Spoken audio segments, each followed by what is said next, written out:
Three sisters with stories to tell. Books in our hands, we know them well. Flipping pages where dreams dwell. Chapter one, here you go. Turn the light, let the words flow. Laughs and love in every show. Books, sweethearts, we grow.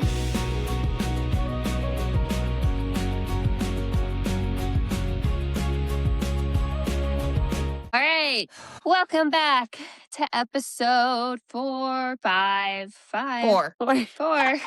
Damn The it. Wren and the Holly Library. The Wren and Holly Library. You guys hopefully caught our last episode. We recorded our first Friday episode, and I think that's our new favorite because we were either delusional or happy that it was Friday, or a little bit of both. Under-medicated. We had a there good was time. A dash of like Gabe No Shits added in there, and all the singing was great. Lots of songs. Yeah. Go check it out. Musical episode. I feel like it was us Absolutely. in the raw. Like the just Yeah. all the neurons were firing simultaneously. All the weird on display. Well, also with no anxiety or stress about how late it's getting because we didn't have school the next day. Right. That's true. Not our school. Yeah. Or work. So Okay. Well, I will jump into the rapid recap. A lot happened last episode, so there's a lot. Just bear with me while I stumble through it. And we are being serious about our jingle. We're working on it. We are. Hannah rejected. I did. I still think you should just do the one you I just know. threw I out there. like more a jingle than a song. Just so you don't forget that crap. Yeah. It's time for the rapid recap. Okay. Yeah. That's what we landed on randomly.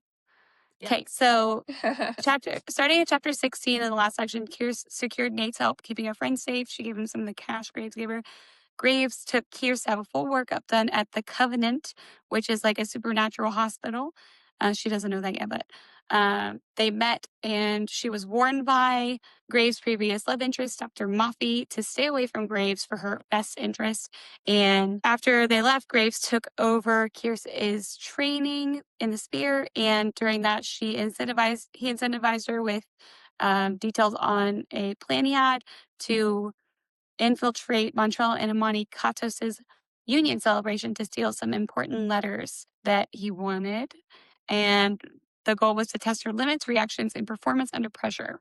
At the party, Kier's poses as Graves' pet, and she is not mad about it. Kier's and Graves share a passionate kiss while they're trying to cover up the reason they're in a room they're not supposed to be in. And Kier's admits that she's not ever going to forget that kiss. She finally sneaks up and finds the secret passageway behind a bookshelf down to a secret vault that she needed to find where the letters will be.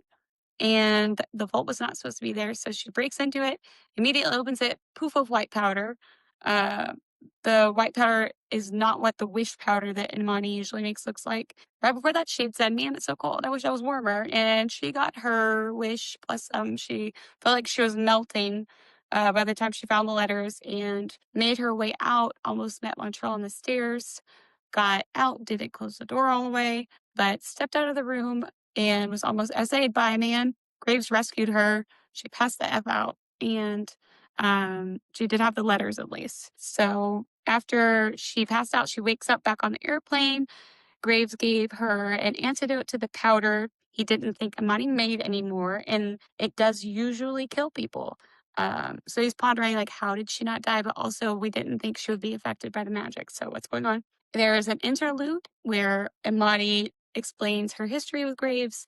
Her and Montreal and him had like a love triangle situation. Thruple. And then, thruple. And then they left him, and she stole these letters. So she discovers that he stole them back and is like pretty much planning war with him. She's going to destroy him. Back in, not the interlude, the outerlude. Here's the experience, only her second time of feeling like completely like garbage. She had only felt sick and like had a hard time recovering from something once before, and she says it was when she had influenza. So she's making her way down, finds Graves in the study, finds out that the whole job was to test her powers, but he never wanted to hurt her. The letters were personal, and money had stolen them, as I said. They spoke about the Oak and Holly King and how when he called her Wren, it was him marking her as his. Kierce sneaks out to meet Nate, but is picked up and taken by Lorcan. Lorcan claims they aren't enemies, admits his involvement in that heist at Graves' home and his reasons for going after her after. He probes her loyalty to Graves and tries to recruit her. But afterwards drops her back off with Nate. And we find out that she has plans to get close to the city's power players, gather intel prior to stealing the sphere. She has other motives. Graves and Lorcan used to be like family before a tragic split. The sphere is with the vampire king Louis, protected by wards from Graves' ex-apprentice Walter. And their strength is with something Graves doesn't really understand, and he specifically can't get past them, so he knows they're strong. Finally, Kingston shared in the library after all of this happened. Kingston and Graves and Kierce were talking. He shares that Imani and Montreal are super pissed. They talk about Graves' power, but he's not invincible, and the stakes are escalating for our crew. That's the rapid recap. Yes, it was a long one. It was a long episode. Not It was so a good rapid. episode. So Yeah. make sure you go get all the details. We'll have to like Um, speed it up like a chipmunk so that it's actually rapid. Can you do yeah, that? I could. It might be I can. humorous. And like honestly, hearing you do the recap makes me think like maybe it wasn't just all of our shenanigans that like we couldn't control. No, it was full. Like there was a whole lot of information. A lot of Yeah. content. It was hard to trim it down. Yeah. Uh, But even this section was a lot of information, but I feel like it's easy to trim down. Right. Yeah. Like none of my notes are gigantic for this situation, but we'll see what happens when we get into the conversation. But I I think have it's one like chapter my with 4 favorite bullet section so points. far that we've read. Oh yeah, I went through it super fast. Yeah. And then, as I Mhm. said, I stayed up until 1 a.m. reading Quicksilver after I finished the section. But I finished it. Okay. So we're starting in this section with chapter 33. At this point, we're about halfway through the book when we start this section. And I will jump right into it. Let's go. Don't mind Ashley's weird faces. Her neighbor's being really loud and she's bothered by it. Yeah. It's So- rude. It's late. Kierce woke up in the library on the couch with Graves, so she's a little disoriented. And they talk a little bit about Kingston, how Kingston doesn't know about the sphere. He doesn't want him to know, doesn't really trust that he would keep his secrets and not try to take over. And they talked a little bit more about how Graves was training Kierce all along and how he was genuinely upset that she was hurt and he couldn't help. That kind of probed her brain like, man, we both have really bad control issues. And after she's thinking through this, she's like, you know what? Like, I liked that kiss. We've been awkward about it. We haven't talked about it. I'm just gonna make a move now. What can happen? As she's deciding to do this, she says he's the end of winter and she's the beginning of spring and they belong together. So she's obviously past just like the physical of it in her head. Well, the way she did it was funny. Like she steals his whiskey Yes. glass out of his hand, chugs it. He's like, "Hey, I was drinking that." She goes to get the rest of it, barely any. And she's like, "There's room for one more." And then she chugs that. It's coming out of your tab. Mhm. Fill And me. honestly, whatever. that's after they had all been drinking. She passes out on the couch, wakes up, and then this happens. Like, She needed a little liquid courage for the next Yeah. part. yeah. Because then she decides to just straddle him and she kisses him. He tries to be like, I'm not what you want. I'm not what you need. And she's like, I will tell you what I want and I want you. And she says, let the monster off his leash. And he sure did. So they very quickly were very passionate. She was begging him, please, like more. And She's he giving definitely- emphasis to that because we've recorded this once and it didn't record, and I thought she said pegging him. Yes, there was no pegging. So, they very quickly got passionate. And after a thorough exploration of each other with great, oh my God, what just happened in my mouth? Graves kept his gloves on. Ashley and Hannah said his clothes. I guess I wasn't paying enough attention. Yeah, But that becomes a bigger plot later. yeah. Yeah. Kept his gloves on. That was weird enough for me. And they finished It is together. weird. And she is sure that she is ruined for anybody else. all other sex. Like, that was the end all be all. Thinking about it, like, that's like keeping your socks on. Like, I think it's worse than keeping your socks on. Because he was it is, exploring. but like, You don't use your you don't feet. usually have people with gloves on. Like, Yeah, which I makes was it even weirder. I was thinking about the exploration Right. with gloves on. They're not like medical. I feel like they're cloth. He needs to wash those, throw them away, burn Yeah. them. I don't know.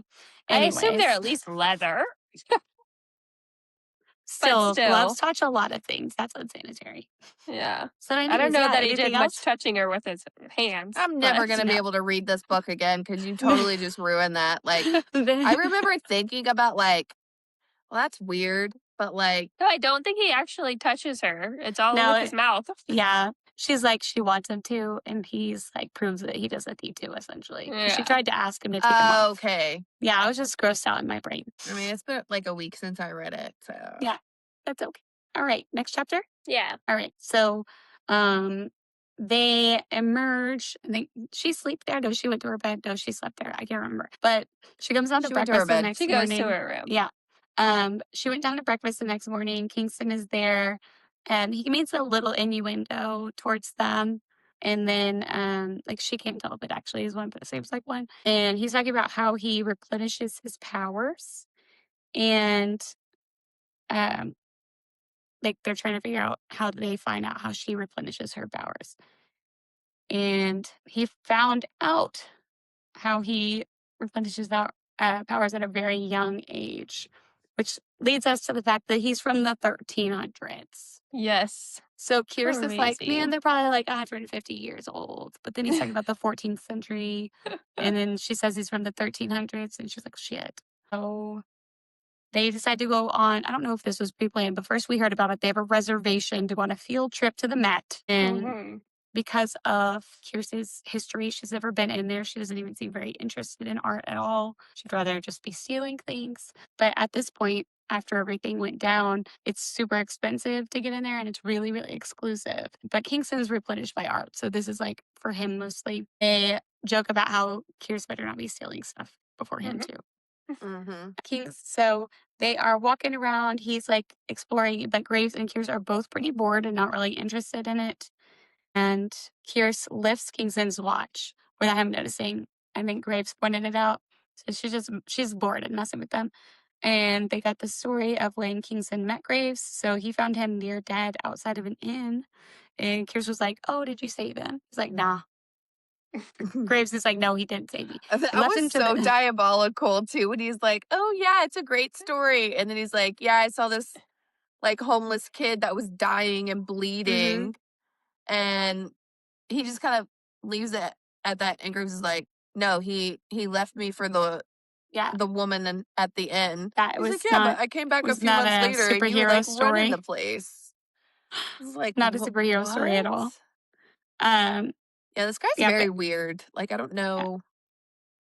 no, how to gauge him. And I think she asks Well, him at he's some point, like, old. Yeah, he is old. Think so he's about weird. how like different your views from just your grandparents are, and this guy's like a whole different. I can't imagine how you ballgame. could give Eddie. yes, shits but at with all. age comes like true understanding and wisdom. Like, after, freaking 700 He's a man. years, that's valid. They don't learn things. I'm just kidding. Like, It anyways, takes but- them that argue with long that. to be. Now he's Yeah. 40. Now he's an adult.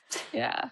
He's a man. But anyways, yeah. So Graves got left to the innkeeper, and Kingston says he came back a few months later, and he was pretty much running the place. And then he was like getting ready to buy the tavern next door. So I'm assuming he has like some use of his powers, and he's using them to his advantage here. But that's when Kingston's like, "Okay, I'm showing some interest in you. I want you to be my apprentice." Graves tried to decline it, but like saying he didn't need it, but he did obviously take him on as an apprentice. And at the end of it, hearing that story, Keir stole Kingston's watch again, and she's just like chuckling to herself about it. Klepto. Which, like, I don't think he ever realized after she stole it the second No. time. He would have noticed it if Grace hadn't said something the first time. Mm-hmm. To add at the beginning of the chapter, Kingston is talking to her, and he alludes how like,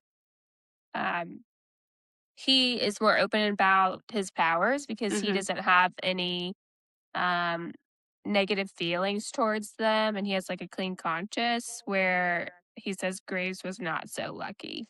Yeah. Um, He saw a lot of warlocks hanged and witches burned in his day, but they never came to his door. yeah. Graves was not so lucky. So, I mean, I feel like that's probably something hopefully we'll hear more Yeah. about. It's like what So, happened to Graves. Mhm. I in have that. a feeling that like there was some kind of I won't say woman, but like a lover of either Lorcan or Graves or the three of them in some kind of, and she or You he think they ended were a up throuple? dying. They were either a throuple or they were like this person was with Lorcan maybe, or like They it was both his loved her or something like sister, that. or yeah, and then they ended up dying for whatever reason. Like, Mhm. I guess it just depends on how far back it goes. So I was imagining more like something bad happened to him when he was young.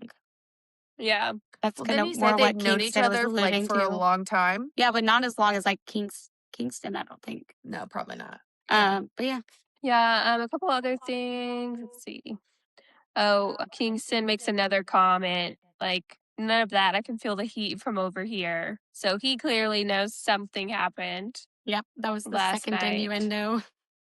Um, I think they were just talking closely too. he was like staring at her lips a little bit. But yeah, they're like whispering behind him. I think that was really it. She can just tell he's uncomfortable by the talk of like his past and his history. Mhm. He's, being vulnerable. He hasn't been forthright to her about it either, so I'm sure he wants to tell her about it on his own terms. Yeah. Yeah. Forthcoming, forthright. Yeah. That's all. Forthcoming. Take it away, Ashley. Take it away, Oh. Earl. Earl. It's What? Ern. That's a movie. Oh, Take it Ern. away, Ern. It's okay. We love you. What movie is that from? Harry Prisoner of Potter. Azkaban. Oh, duh. I knew The it night was. bus. Take it away, Ern. Yeah, take it away, Ern. Yeah. It's a Thank little you. head. Shrunken Thank head. you. You're Oh, welcome, shoot. darling. So See, I can't even get Harry Potter names right. I mean, You got the audio and your head got it. that's okay. Your brain there. thinks names are inconsequential, anyways. So It really is why I don't put them. it. I mean, Okay, they sorry, kind go of. ahead. All right. So Thursday Fit. So there's still one. I mean, I feel like they've been in the Met all day, and I know Hannah, you've been I to was the Met thinking this with whole me. time, I was like, this is like when I'm with Oh. Ashley. Ashley and I had a I pleasant can do time at the this. Met. Yes, I mean, I can be in the Met all day, but not everybody is built for that. To go, but I don't need to ponder on one thing. Like, That's nice. That's nice. yeah, That's nice. exactly. Oh, this is like the talent is awesome, but I'm not interested in what this is meaning. You're Oh, good at no. like a step back, look at it all. Yeah. You put me in front of a Caravaggio, and I've sat in front of a Caravaggio for like 3 hours. We sat there for a minute. I love it. Mhm. Anyways, Got to 35. yeah. So Graves and Kears are not feeling this to the point where like Kingston's like, oh, just one more, and they're like, we'll meet you outside. And because she's walking around the Met with no shoes on. Like I was picturing this, and I'm just like, Yeah, 'cause She Am I she's because she supposed supposed went to wear in heels. heels. I And she's like, no, yes, I can't. she probably also wasn't expecting the length of Right. time No that they worries. were going to be there Mhm. and how massive that place is. But so he's like, okay, I'll meet you guys outside. So they go out and they're, talking about like the statue of the lady that died and set off the war. Coraline Lamort. Yeah, that one. And he did confirm he never actually met her, but he heard her talk once. Very like there's not a whole lot of like good information that comes out of that particular part, but so he gets a phone call and walks off, and all of a sudden I pictured this like this old Jewish man, because he's from the Jewish bakery that she gets the babka from. He like comes up to her with a bag, and he says her full name, and she's like, yeah. And he's trying to give her this bag, and he's shaking. His voice is like nervous. And I mean, this guy's like he's an octogenarian for sure. Like he's old. And He's in his 80s, like old. Okay.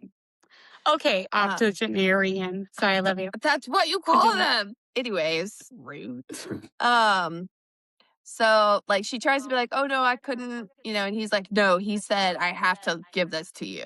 Like He seems scared and nervous, right? he's Yeah. terrified. Like Yeah. his And that's not face the is vibes she got from blanched. Lorcan, so. Right. And so then he kind of like runs off and Graves comes up and he's like, what the hell is going, like, what was that? And she's like, this man just like gave me this, and she opens it and she realizes it's the babka. And he's like, She's like drooling. yeah. And he's like kind of getting upset. And then she's like, no, I know I know who it's from. Like, it's from Lorcan. And he's instantly like from 0 to 100 pissed off. And he's like, why would he even So do that? jealous. Yeah. And she's I like, didn't well, know that I was your told him. favorite. Well, we haven't gotten there yet. I'm sorry. That's the validation of his jealousy, I'm because excited about it. she's only speculating at this point, because he's like angry, but like it's a different kind of angry. So she's like, I think he's like, is he jealous? Mhm. And so they go to get in the car because Kingston comes out and they're relaying the story, and they walk by a trash can and she throws it out, and like he looks back with like this look of approval. I And hated she's that. I was I like, did I would have too. grabbed Ate it the back. bread. I I would have been literally like, right actually, there. I take it back.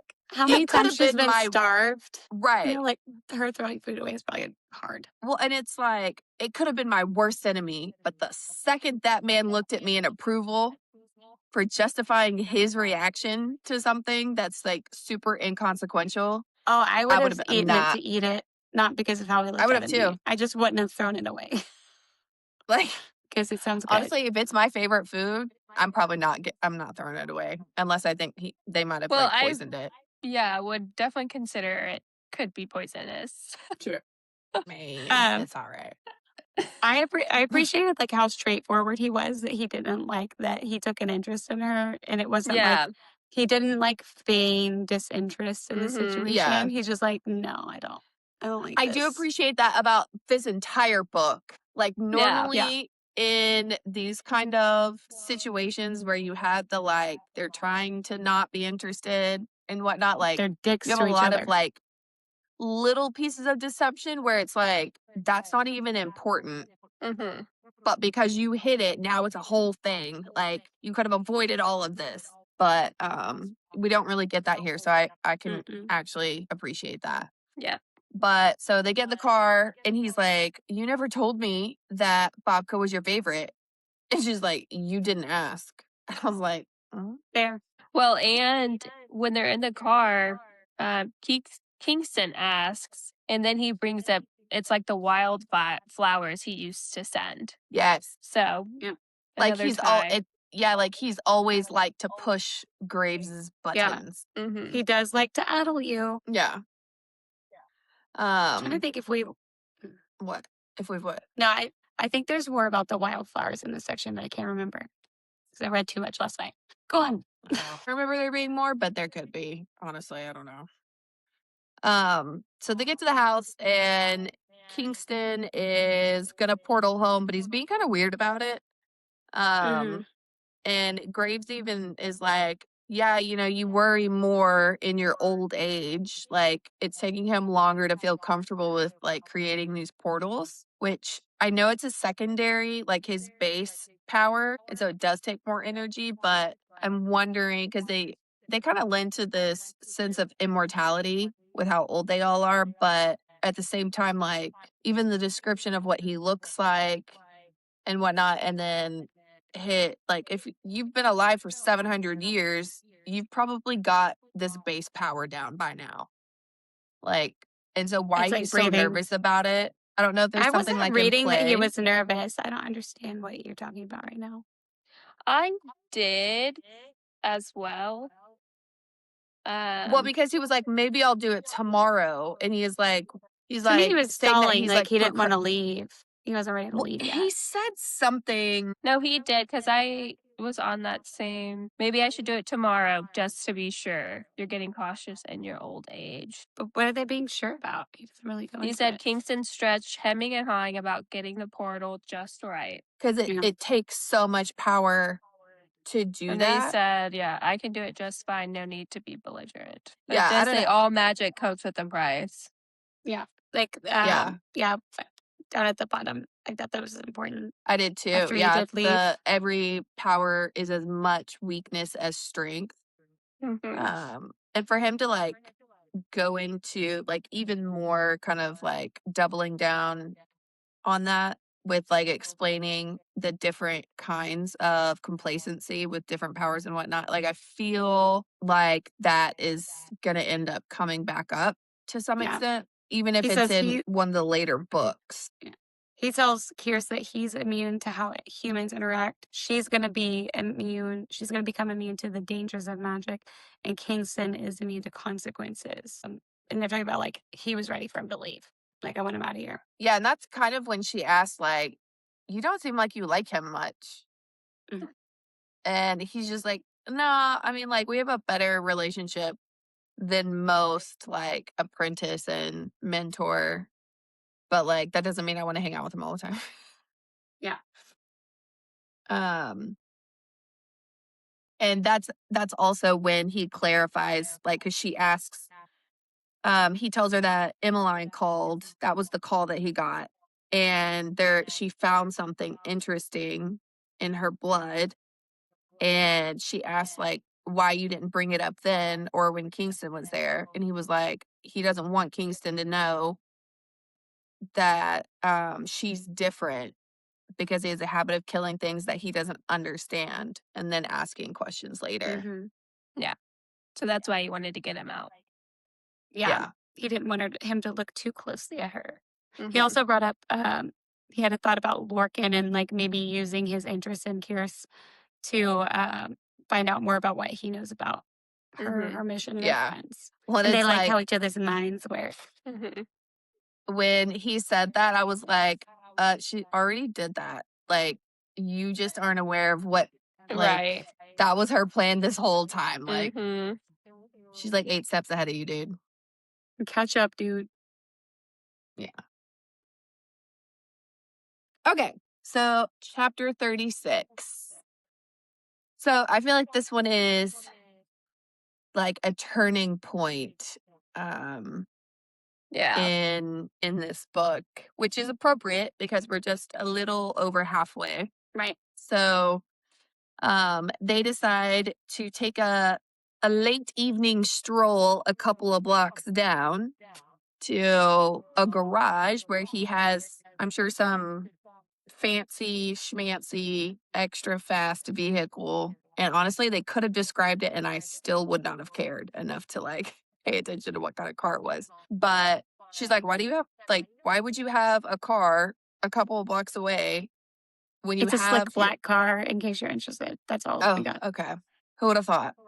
And apparently, like, he keeps cars like that around just in case of emergencies. Like, he can't be at home, but he needs cars. Yeah. They before they got to the guard, they talked a little bit more about the Mhm. story she's reading. So I wanted to So, and yeah, he I says have that Gaelic is a listed. second language, which I feel like is probably important because of the Irish roots in this. Oh, Mhm. I'm sorry. You got out of order. You go for it. Yeah. I was just trying to get us I was there excited. and then give you all of the content. So he does ask about like what she's currently reading, and she was not super impressed with most of it. Like it's a lot of history, there are a lot of deities, and she's like, oh, and then fairies, and she's like, and then there are the 4 magical artifacts that it talks about, which was the sword of something, that's literally what she calls it, a cauldron, the spear of Lu, and the stone of Fowl. And she's like, oh, you did say like all of this is real. And she's like, oh my God, the spear. Go ahead. Mine was before. I was gonna say Okay. about the Morrigan. So if anybody's read, I know Hannah has. Court of Thorns and Roses. There's a character named Moore, and her character is rooted in the Morrigan as well. I just wanted to point that out because she's like a badass lady. Ruler goddess foretold the future. Is that the first But that- one? Hmm? Is that the first one? About Moore. What the book that you're What are you talking talking about? Is that the first one in Yeah. the series? The one that I Yeah, started? Moore comes in the second one or the other. But yeah, Mm. I don't know. All of these, like,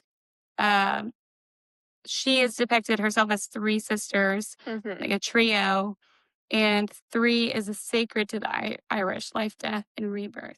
So there's like But another bit of it's symbolism in there. also, yeah.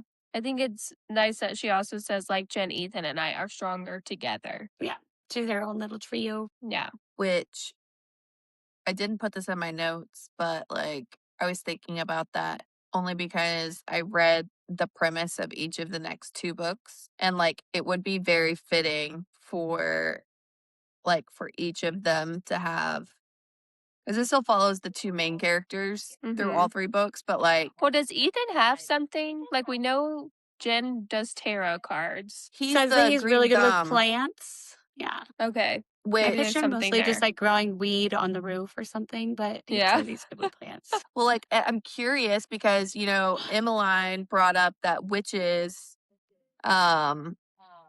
they do a lot of the herbs and the all that kind of Yeah. stuff, and I Mhm. was like, Yeah. I thought about Jen then too. Or Yeah. did she bring Me Jen Me up? too. She does. I don't think she does. Oh, okay. But I also did. So I have witchy feelings about Jen. Yeah. I think she's gonna be a focal point in the third book. But anyways, I Sorry for digress. sidetracking us. Yeah. So they make it to the Covenant, and it's like way after hours, and she's like, all the lights are out, like it's dark and creepy vibes. And I was like, honestly, I wouldn't want to be in a closed hospital either. Hell no. Like that's Sounds like the beginning of a horror story. Exactly. a few of That's them, put you in the psych ward. like with zombies and Mhm. So they find Emmeline, and she's like immediately being weird. And she's like, yeah, I need another pint of blood. I need to run more tests or whatever. So Well, she gets, the way she introduces and she's like talking to Graves, and then she notices Kierce is wearing her jacket, and she looks her up and down, and she's like, "Nice jacket." I So see you that's what didn't take my starts advice. this interaction. And she I looks didn't like realize shit, that you're too. saying that was Emmeline's jacket? No, No, it's Graves' she was wearing jacket. Graves' jacket, Oh, and it's I was like, I'm suggestive, confused because I didn't read that part. No, because we Gotcha. know she's jealous from the interlude Yeah. with her, and she looks Kierce up and down and says that, and then she says, "I Yeah. see you can't take advice well." Honestly, I wanted to throat punch her. Honestly, like through the pages of this book. Like I strongly dislike her character so much. It's ridiculous. Yeah, I was giving her a little bit of grace, but then that intro, I was like, "Okay, bitch." Like she Yeah. didn't do Yeah, anything to no. you. You're supposed to be a doctor and like You cordial can't and play the not You're nice. literally victim like and then be a bitch. fucking up her life, and then you're being a bitch to her for no reason. Because she's wearing a jacket. Sounds like someone Like I know. guaranteed you are putting a huge target on her back. Like her life is probably in danger because of you solely. Oh yeah, 100%. Like, Mhm. and then you also want to be a bitch for like, Yeah, for her existing. Like she had get the nothing to fuck outta do here. with any Like- of the problem. ugh, yeah. Well, so Kier sits down and she's getting like the blood pumped out of her, right? And Graves is like, why are you like, what's wrong? I can read you. And she's like, she way overreacts. Like, she's like, do not read me. And he's like, it's literally all over your face. And she's like, okay, well, yeah, that's probably true. But no, it's just what I found is just like, she's trying to cop out that what she found is what's like making her all a buzz. But Mm-hmm. he is not buying it. Like literally no one's buying it except maybe Kierce. I don't know why. So what we find out is like she pulls out DNA samples to show the difference between a warlock and Kierce. And she's absolutely definitely 100% not a warlock. And then then she pulls human DNA and puts it next to it. She is definitely not human. I had this feeling that like him jumping to that conclusion so quickly that it was like, there's no way that's what it's going to be. Yeah, me too. I'm like, oh, how Yeah. creative. You think she's just like you. Oh, of course, conceited. Oh. What a narcissist. Go ahead. And she actually compared it to any and all monsters that she has ever DNA mapped, and it matches none of them. Like, not even an itty bit. So she's like, I'm not sure what it is, but I did find something really crazy. Like, check this out. And so she has extremely elevated white blood cell counts. And she's like, I couldn't explain it, like, even if I tried. And she's like, have you ever been sick? And she's like, well, just the one time that I had the flu.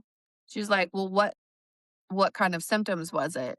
And as she's trying to explain it, like, it dawns on her that it's the exact same symptoms that she had after she ingested all of the white powder, which they completely do not bring up again. What the hell was she doing when Wait, she what? got the influenza? Like, Right? Mhm. Like what? it was, Because she hasn't where talked was all about this the magic? situation too much. Well, Well, that's no, what I and mean. now, Right? She no, was and now with, I had the same thought. And then I was like, okay, was this whole thing a plan? Did they know who she was this whole time? And like, she is fallen ill, and now Jason's like, I have a masterpiece on my hands, or like See, maybe Aberdash knows who she is, or so, I was gonna look which for it. reminds me, because other people would have had to die if it was, because we know white powder kills most people, and if she But was the only it's one, not just white powder, right? It is an overload of magic, is what they're thinking, which we haven't really gotten into that yet. But he's thinking that's what it is. It's like she's completely overloaded with magic. Actually, we might have gotten into that more than I'm remembering, because that's what we they, got into his it in worry the with the last section. wards. Yeah, so his worry with the wards, it's like maybe some of these wards are too much We for haven't her. got that. We Mhm. haven't Okay. gotten there yet. JK, that didn't Um, happen. Ignore me. Okay, I'm looking back to find where she talks about when she got the influenza, though. I need So, to. time out real quick, because I'm pretty sure it was in like one of the first chapters when we were reading this and we didn't talk about it. And the reason I say I think it was in one of the beginning chapters of this section is because I specifically remember talking about this with you guys about Jason. And Yes. someone said, like, I thought he was dead. Yeah, she said I- she killed him. She did kill him. Like, Yeah, so we he's don't find that out till the end. Yeah, we're not there yet, but we Y'all know now. are jumping all over the place. it doesn't really matter. I mean, he's Sorry, dead. I'm like excited / And clearly wasn't it you that said you thought he was dead? I just said me. I said he was dead because she said he was dead. She said he was dead a long time ago. Yeah, because she killed. Like she's already said she killed him. So that's what I mean. Like, I know we were talking about it last week, so I didn't spoil anything. Like, okay. So back to it. So, but my point was, like, they never bring it back up, like, what she was doing to be surrounded by so much magic at a time. I found it. If you want me to read it, they kind of go back over what she said about when she got influenza. So Well, I mean, the magic aspect of it. Like, I know, like, they were doing a job, but it doesn't actually tell us, like, what the job was, what they were doing, and why. Like, once they know that magic is a piece of it, as to why she would have felt that way. and she got it before the job. She didn't get it on the job, so the job was Right. not power. And she said that it was the worst strain in recent history, and it's right after the war started. So, what if it is this like these huge releases of magic with the war? Mm-hmm. Yeah, but You it know, would like, affect other people too, it right? did But say what that if that means there are more people that have magic that they don't realize it? and You know, it could be, because remember I was saying, like, the way they described it was like they were trying to describe COVID. Like, Yeah. a lot of people got, like, really super sick, and it was like the worst flu ever. So it could have been something like that, like a And she couldn't shake residual. it All off. right. let's move Yeah. on. Sorry. No, but I think that it's important. I hope we find out what it was. I'll skip that part. So Emmeline brings up that as she's looking at it and as she's testing it, the white blood cells are literally eating the magic that she is imbuing into her testing and whatnot because she's trying to speed it along and all of that. And she notices that like it's literally eating the magic, and which is what is causing the white blood cells to get even higher. Say it again. Kier's is like, excuse me? Yeah. And he's like, explain. And to which Graves does explain that it's not eating the magic, it's absorbing the magic. And he confirms that he has heard of somebody, like, or he knew somebody that absorption, like, they had the power of absorption. But not, we didn't get any details as to, like, to what degree and kind of what that looks like. And so once he's like kind of digesting all of this, he is kind of giving Emmeline the third degree, like, have you told anybody? And she's like, no, absolutely not. Patient confidentiality. He's not buying it. And so he forcefully reminds her that nobody can know about Kier's. And to the point where like Kier's is like, she's not going to tell anyone, like, leave her alone. It's fine. And yeah. Graves is like, I could see him doing an eye roll for sure. I imagine he did it, mm, that he just like made it seem like he believed her.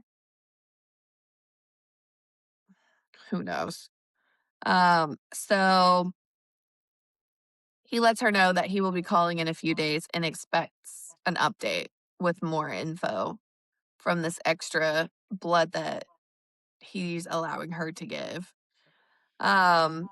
And as they're leaving, Graves is like, this changes nothing. Like, you not being a warlock, like, it doesn't matter. You have magic and you will be trained in magic. Like, regardless as to what you are, you still have to, there are laws that magic has to abide by.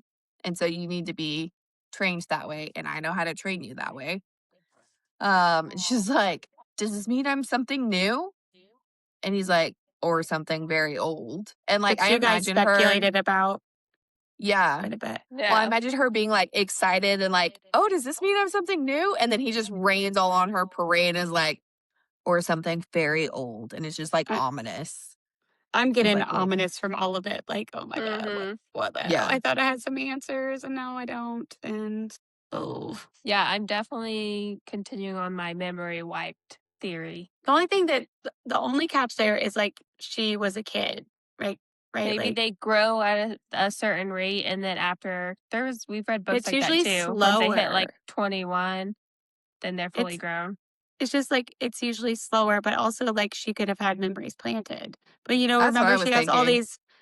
these Mhm. memories of pickpocketing as a little kid, and when Jason found her and she was little and like brought her up. That was where But my disconnect was on that theory. I'm thinking like if it is something like she is something old, I'm thinking it's more based in the reincarnation Like the magic is old. because Yeah, that she had because the the soul, necklace, and she does not have a memory before that one memory. right.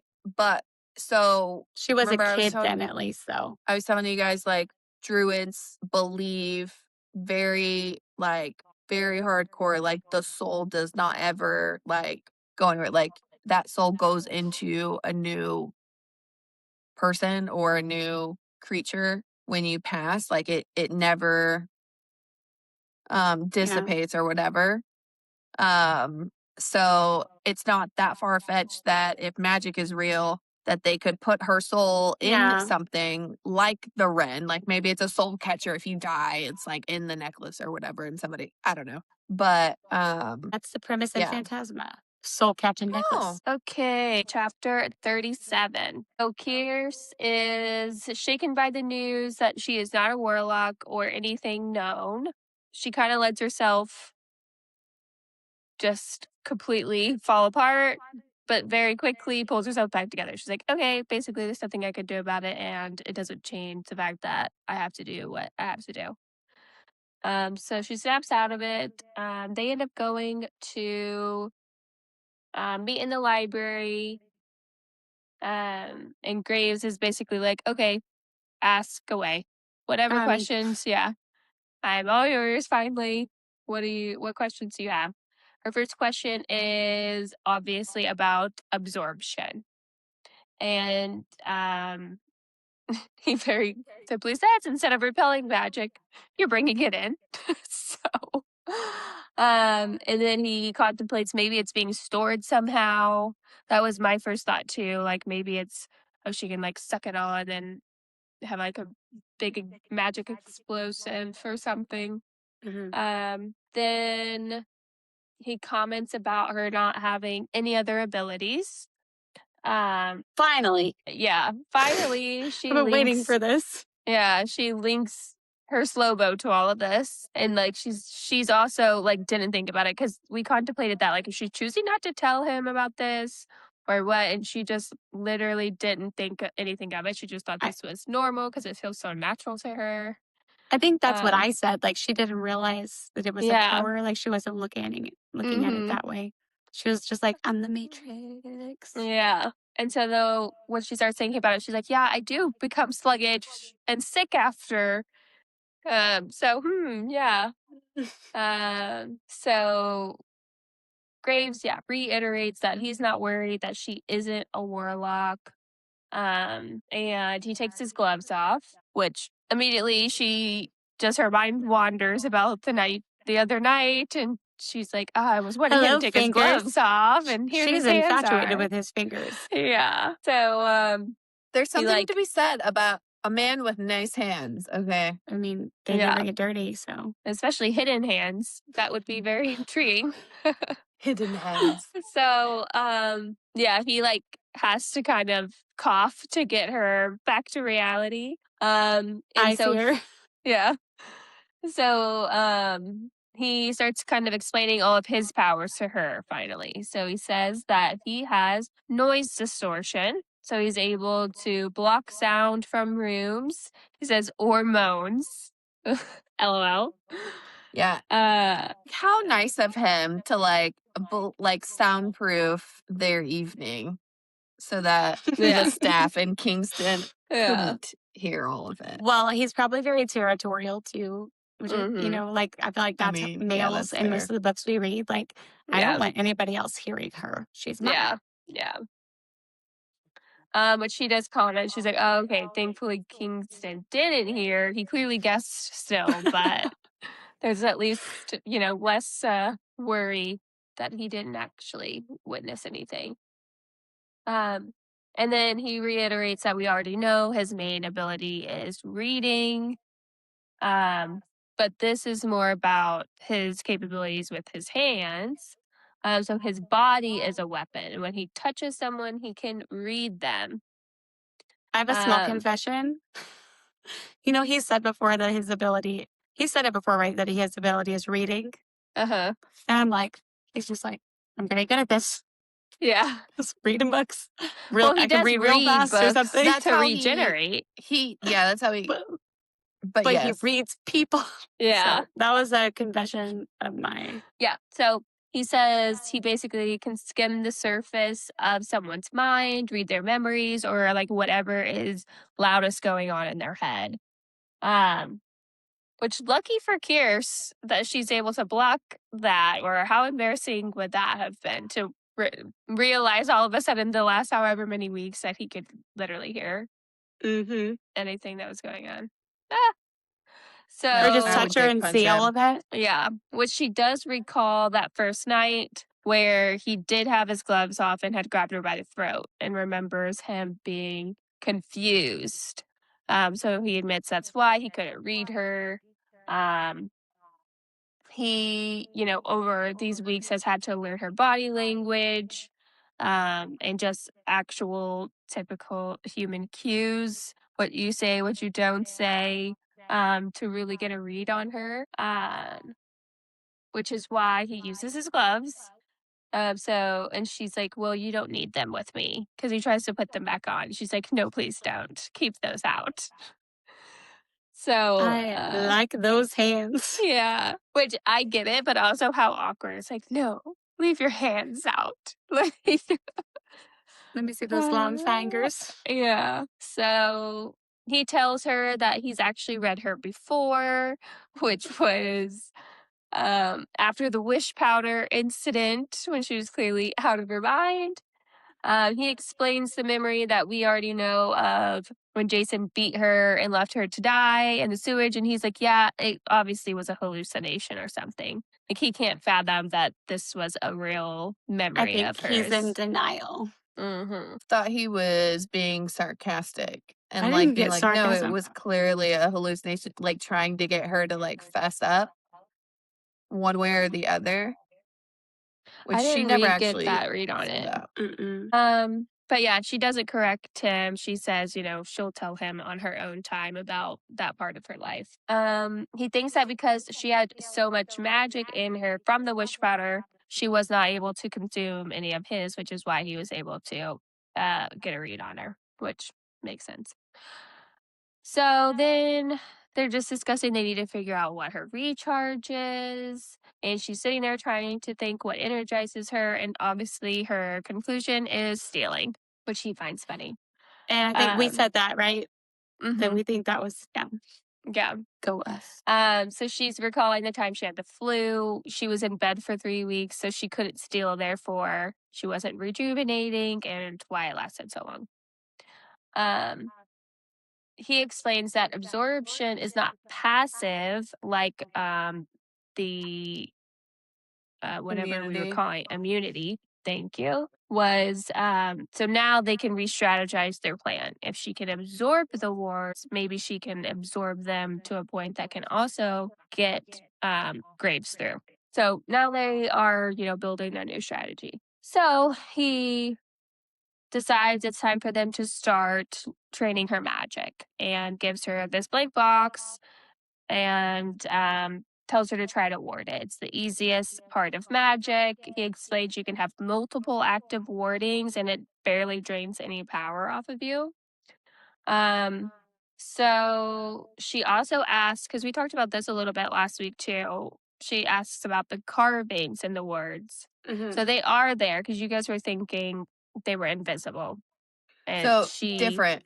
Some wards are physically Right. carved, No, but the so it was about magic. He said you can use more magic to make it invisible, but if you use enough magic, that's what The- makes it longer. If they're carved, they're stronger. Yeah. Physically. But I'm thinking she also can see them when they're not carved. right. And maybe that's not something common. Because he made it sound like you. I remember him being like, bringing up like you could see them. Or like you could see it was the bird with that backwards head on the vault, right? Mm-hmm. So it was. Well, I'll pull the exact right at the end here. But he does talk about a little later how like the difference between them being carved and them not being carved and why they're carved and how deep they're carved, and there's a lot into carving. Okay, maybe that will say something because he said a word is stronger the more it is seared into something. The library has the strongest words. Are they carved into the frame? This is a temporary ward. Right. So they physically carved into like the ward into the wood But and they whatnot still on use top of the their magic. magic to carve it out. Right. But Right. there's still a magical layer on top of that. Yeah, so what we were talking about that she could see was the vault. So that would have been visible because it would have had to be a stronger ward, just like his front door. Well, it was also locked, so it really didn't have to be. I'm trying to find it when she brings it back up with him, because I think it's in chapter 27, and we didn't go into that. I don't know think we in went this into- section we got a bigger, yeah, and it talked about the front of the house. Whatever. I'll keep looking passively. Um, Okay. Wait. No, just kidding. It's on an odd page at the top of the page. I love you. So anyways, she's trying to ward this box. She's trying over and over and nothing is happening. So she kind of is like, okay, something else. And they move on to recon. And he's like, all right, let's go to the underworld. And she's excited about this. Way too excited about it.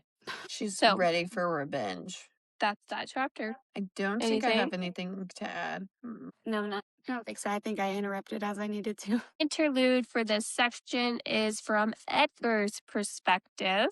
So Edgar, I love this chapter. yeah, Oh yeah, It's it caught me by really quick. surprise. Yeah, me too. So Edgar says that cleanup is his favorite part of the job. And I don't know about you guys, but I immediately was like, oh gosh, he's out here just killing everybody. He's just his henchman. Seems like a sweet old British butler, but no. Yeah. So it turns out he is an Edgar after all. Yeah. Creme de la Edgar from the Aristocats, just trying to kill people for money. Mm-hmm. Kill cats. He So hasn't killed any cats. he finds himself back at the hospital and breaks in. And in the middle of this, we also learn about his childhood a little bit. Had seizures as a child, was raised by a very religious family who did not believe in terms like epilepsy. So instead, they did several exorcisms on him. So Real really, thing. yeah, really paints the picture of his childhood. So clearly he left his family as soon as was practical. They don't give us an exact age. He was young. Moves to the big city. Within the first 2 weeks, he is robbed at gunpoint. And that is when, of course, he meets Graves. He, in that moment, as he's being robbed, also starts seizing, and Graves comes out of a theater while he's seizing on the ground, and says he changes his life forever. So he gives him the job and gets him cleaned up. So anyways, back to present day while he's in Dr. Mafi's lab. He is obviously there to find and destroy all the information about Pierce. I think that was easy to deduce. So he's getting into the system, clearing all the files. He hacks into her email. We know what he's going to find. And sure enough, he finds that she's working with King Louis. He kind of says what we said, like, you know, it's unfortunate. She clearly isn't choosing to do this, so she just owes a debt. But Bad choice though. yeah, it is what it is. You got to pay for the consequences on the other side too. So she's been paying King Louis back with blood samples of all the supernaturals that come into her office. So he obviously forwards that email over to Graves and continues destroying. He drills holes into the hardware. And then he mentioned he's planning to go back to her house just in case she made any copies. Graves responds and says, not to kill the doctor, but go find her and bring her back to him. And so he's like, hey, off on to the hunt. My favorite part. Yeah. He's like a murder nerd, espionage nerd. I don't know. No, I liked that chapter too. Yeah. 2 pages. I did find the words and the symbols. So the reason I thought that it was confusing is because she said, do all the words look different? Well, Walter's look different than yours. And he's just kind of like, what do you mean? She explains all the words have symbols in them. Yours is holly and Money's is that bird. And he was startled that she had made these observations. And then that's when she asked what her symbol would be. And they kind of brush it off. But it was his reaction to her being able to see them Right. that made me think like I took maybe that they're not as all visible. her being able to deduce the detail of like that it pertains to a particular person, not that Maybe. Like that other it's people couldn't marked. see them. Okay. Yeah, That's that was how I where took I was that. like, Because, yeah, I mean, I don't know. We'll find out more. I mean, clearly they can be invisible. It's just more magic to do Yeah. so. All right. Chapter 38. Graves arms Kier's up to her elbows and all kinds of knives, guns, etc. as they're preparing to go to the underworld. He comments about how happy she looks to be gearing up, and he's like, if I would have known this, I would have brought you to my business meetings all along. And she in her head's like, no, he's just kidding. And then she's like, wait, is he not? Maybe not. So again, just kind of peeling back the layers of what's happening between the two. So the mission is just to get inside to see if she's able to get through Walter's wards. Um, so they get to the subway and get off at Times Square, which we know to be one of the more dangerous or most dangerous locations where all of the monsters hang out. Which of course makes sense that there would be an entrance to the underworld, if you're asking me. So he explains that the entrance to the third floor is under Times Square, and it is the most direct route to the underground. So they jump down to the subway tracks and walk down the subway tunnel. And she's like, are we getting there? Like, shouldn't we be worried another train's coming? And he's like, yeah, we have 5 minutes. So she's timing it the whole time. And it's like 10 seconds. And she's I like, would have been too. no, me too. I would be like, should we start running? What do we do? Yeah, the metro line is not always right on time. Sometimes they get there a little early. But she does mention, he's like, now that the monsters have taken over, it is actually running on time. And they go fast. I always think about it as like when you guys probably don't do this, but I do. When my gas is like completely gone and I have to like find a gas station. And so it's like that anxiety of like, oh shit, I could literally, and then obviously tenfold that You're I'm going to get watching. flattened. Yes. I definitely yeah. do The not do panic. that. I Happens to me don't all the admit time. anymore, but I've definitely coasted into a gas station on fumes before. Like literally ran out of gas and just zoom right up to the pump. Yeah. College. I didn't have any money. I've seen one car of mine one time ever get to the 0, and it was because I didn't realize, like I wasn't paying attention, but I didn't coast anywhere. No, it's very frequent. I'm like, oh no, I know my car. She's got me to the next stop. I'm a solid like 3/8 left minimum, like, and I'm filling up. So, anyways, they jump down, they walk, they're getting about that 5 minutes, and then Graves disappears, and she's like, "Where did you go?" And she starts hearing the train bell, and then she just jumps into the black shadows, and she pops out on the other side. So a little hidden entrance there. So clearly nobody would ever see that.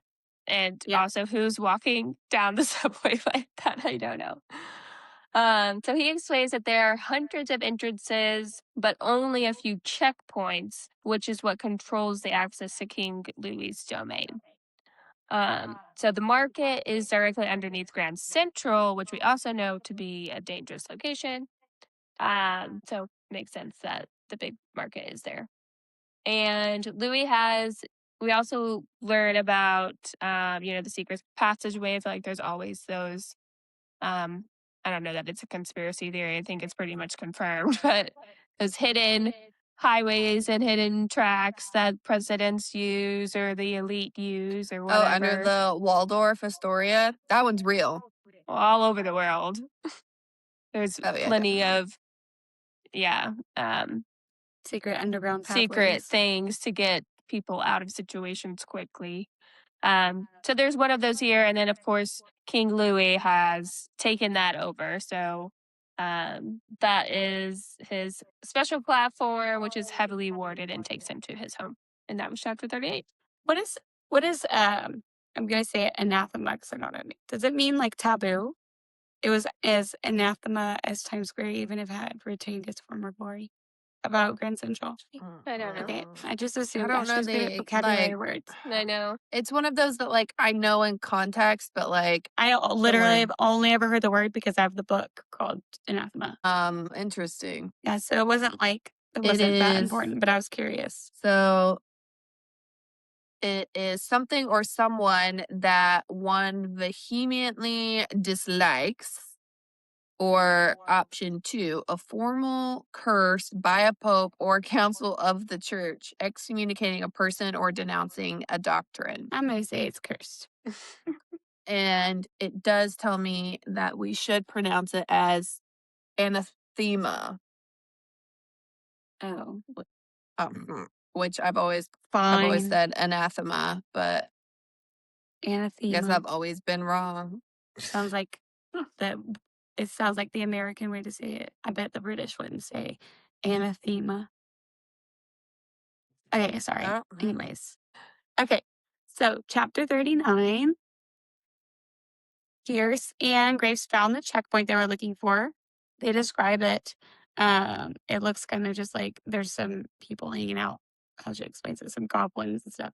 But Walter has carved the wards into the walls and they are controlled by a computer. Graves has no idea how they work, but he does think they're designed to let some things through and keep others out.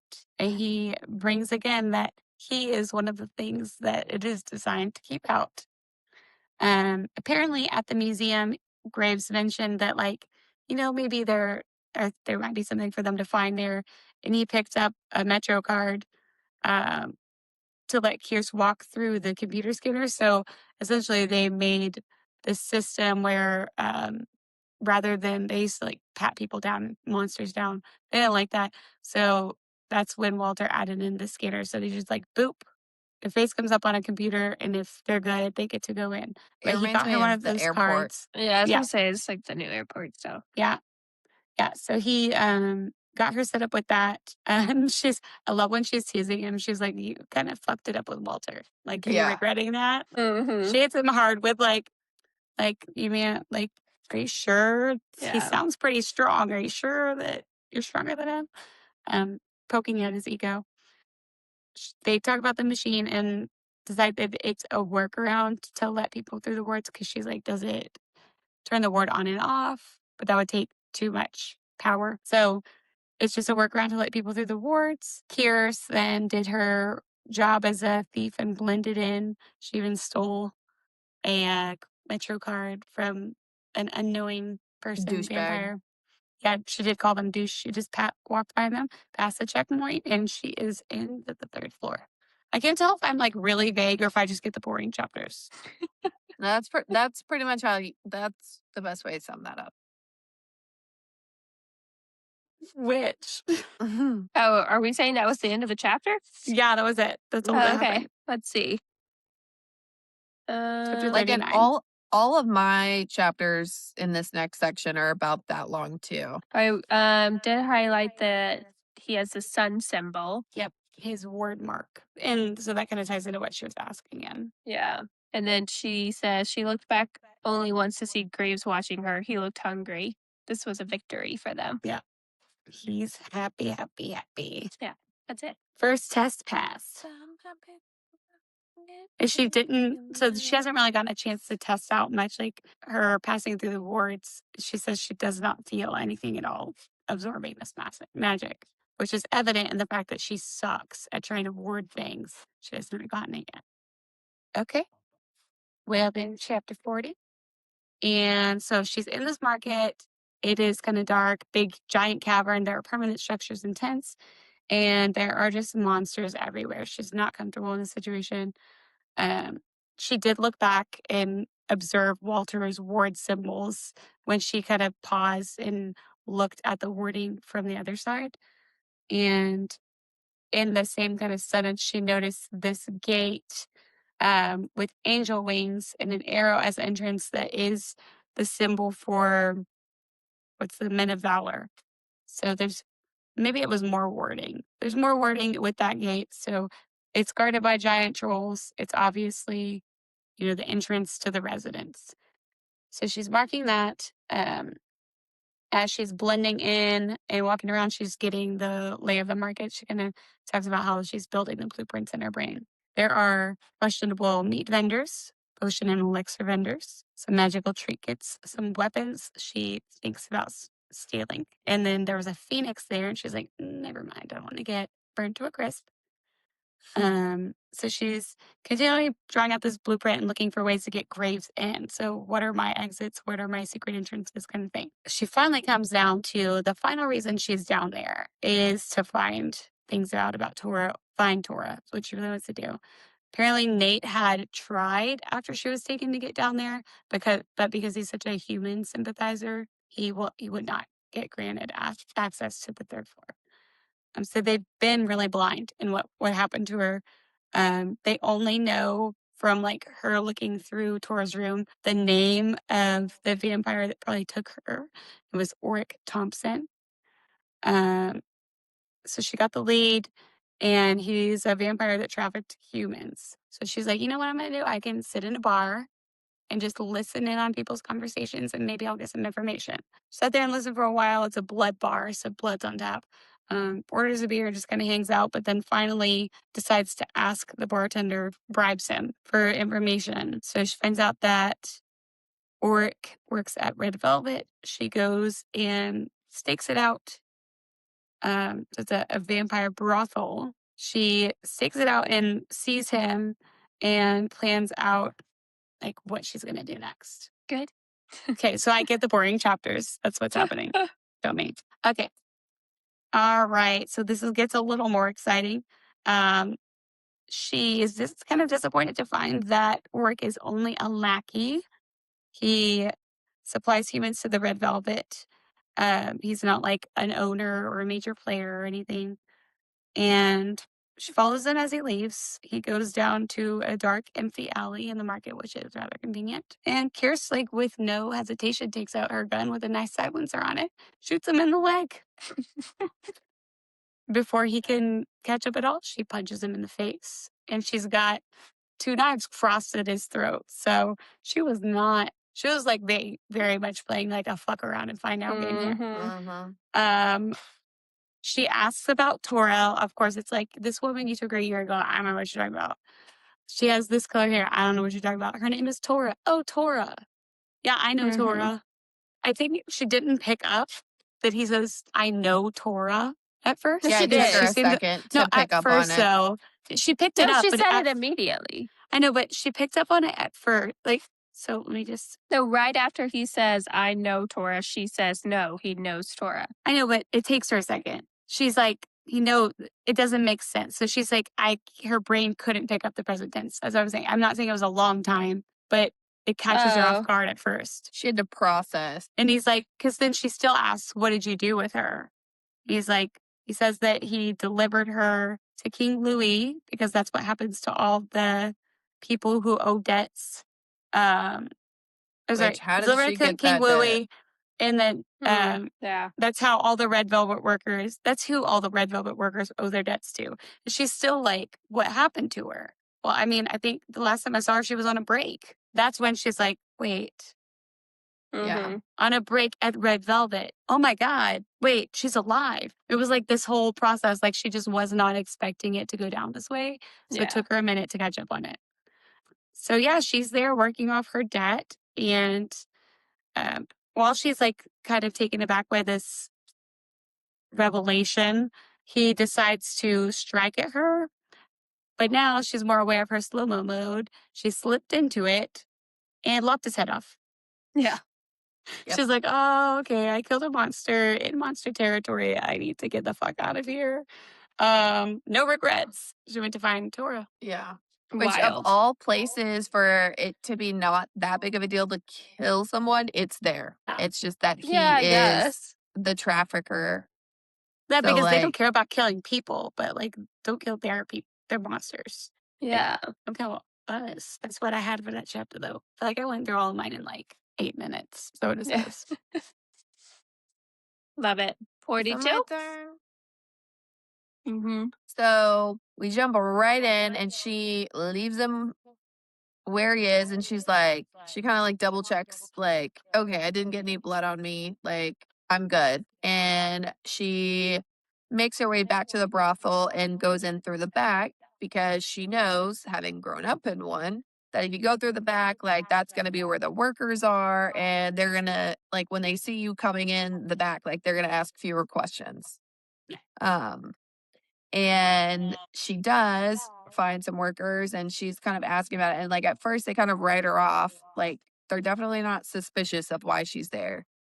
But then when she's like, no, but where, like, have you guys seen Tora? Like, where is she? They're like, oh, last time I saw her, she was up in her room on her break. And she's like, yeah, up second floor, like third door on the left or something wild. And she's like, holy shit, holy shit. So she goes up there and she knocks on the door.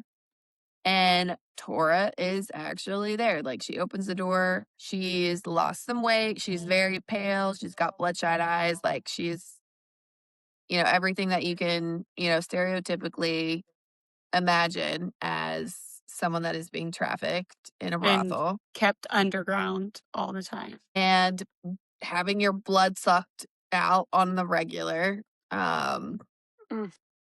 That is Tora And currently. she'd been doing it for a And year, like, in this yeah. situation. It sucks.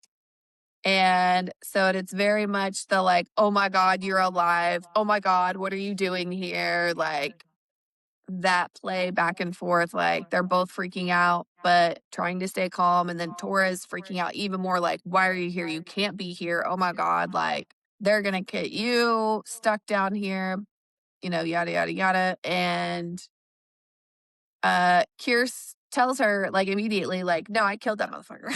Like, he's dead. I know. No regrets. Yeah. Like, we thought you were dead, and like, I was gonna kill him in revenge, and then I just found out, like, you're still here. And she's like, holy shit, as soon as they find him, like, they're gonna lock this place down. You've got to get out of here.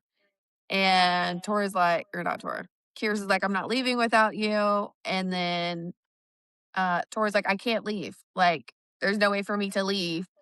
And she's not wrong, because the Kierce thinks it out. And she's like, that's true. Like, I'm trying to find an Words, exit. too. Like, I only have a way for me to get out. I don't have a way for her to get out. And she's like, they're going to find him any second. And then no sooner than she says that, and the alarms are blaring, and she's like, holy shit, let's go.